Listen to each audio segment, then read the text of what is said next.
She painted this the same week her marriage ended. Not after, not months later, the same week. Two women sitting side by side, both of them her, both of them with their hearts exposed and pulled completely out of their chests.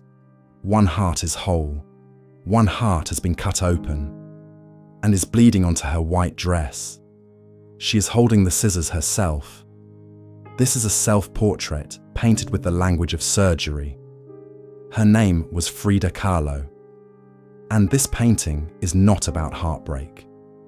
It's about amputation. Most people think they know Frida Kahlo, the flowers in her hair, the unibrow, the icon.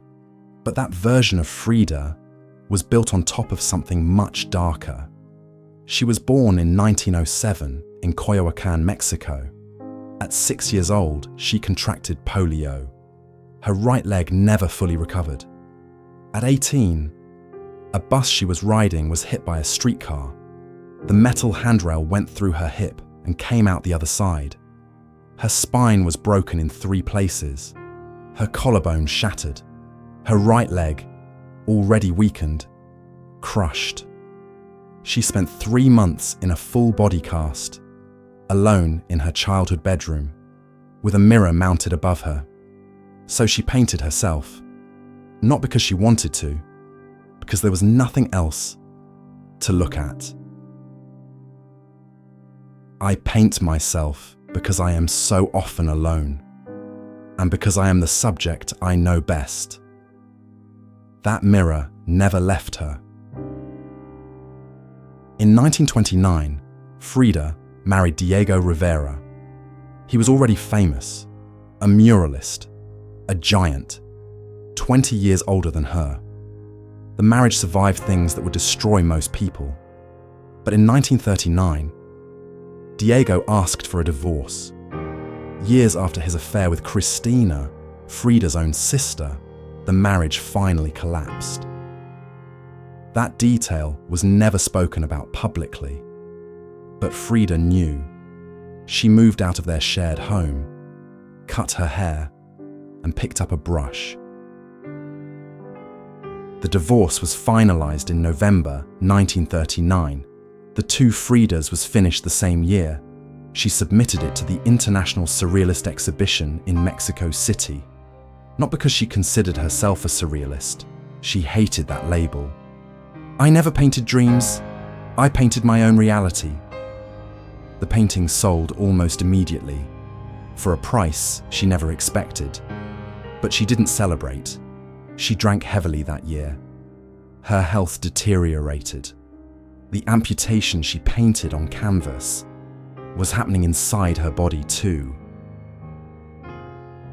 1939 was not a quiet year for the world. Europe was entering the war. Mexico was receiving thousands of refugees. Republicans fleeing Franco's Spain. Jews fleeing Hitler's Germany. Frida was part of that political world. She and Diego were Marxists. Leon Trotsky lived in their home for 2 years. But none of that is in this painting. This painting is entirely private. It was made in a country on the edge of history, by a woman who was too broken to think about anything except the man who left her. That's what makes it devastating. The world was burning outside, and she was painting her own chest open. The canvas is large, almost 6 feet wide, larger than anything Frida had painted before. 2 women sit on a bench against a turbulent sky, clouds moving fast, something about to break. On the right, the Mexican Frida, dark dress, calm expression. She holds a small portrait of Diego as a child, attached by a thin vein to a heart that is whole. On the left, the European Frida, white Victorian dress. The heart is also exposed, but it has been cut open, sliced clean. The arteries dangle. Her right hand holds surgical scissors. The vein has been severed. Blood drips onto the white dress, drop by drop. The two women hold hands. They are the same person, but one of them is still connected to Diego, and one of them has already lost him. Look at the scissors. She is not being cut. She is cutting herself. That detail changes everything. The European Frida, the one bleeding, is not a victim of Diego's betrayal. She is performing the procedure herself. The vein is pinched, but it hasn't fully closed. Blood is still coming. Many historians see this painting as Frida trying to understand which version of herself could survive and which one couldn't.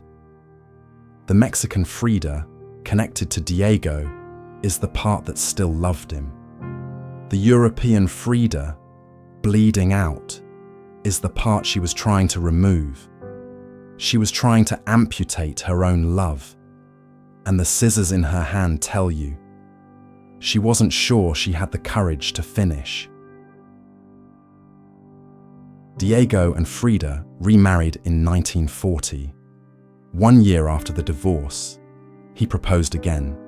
She accepted, with conditions this time. They would live in separate houses.